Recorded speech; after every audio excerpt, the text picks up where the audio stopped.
সম্মানিত চট্টগ্রাম বিশ্ববিদ্যালয়ের সাধারণ শিক্ষার্থীবৃন্দ, সম্মানিত প্রশাসন, এই ছেলে এর নাম কি? সব বলো তাই। দাউদ সালমান। দাউদ সালমান কোন সেশন?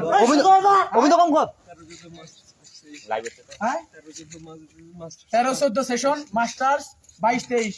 তোর ইয়া কথা কোন ডিপার্টমেন্ট? সোশিওলজি। সে আমাকে প্রথমে ফোন দেয় যে আমি হলে ঢুকবো ভাই, আমার কিছু জিনিসপত্র আছে। আমি মসজিদের কাছে ছিলাম, আমি বলছি আমি আসতেছি, আপনি থাকেন। সে আমার কোনো কথা শুনেনি। আমি দুজন লোক পাঠাইছি, কোনো কথা না শুনি সে হলের মধ্যে আমাদের যারা কর্মরত ছিল এদেরকে ধাক্কা দিয়ে ভিতরে ঢুকছে। আমার নাম্বার এদের কাছে ছিল, সাথে সাথে এরা ফোন দিছে যে ভাই এরকম ঘটনা। আমি নিরাপত্তা দপ্তরে নুরুদ্দিন ভাই এবং রেজাউল ভাই ঘটনা থাকার কারণে তারা হ্যান্ডেল করেনি। সে যখন হল থেকে বেরোয়ছে আমাকে বলছে সার্টিফিকেট নিবে। তার ওখান থেকে কি পাওয়া গেছে? এই যে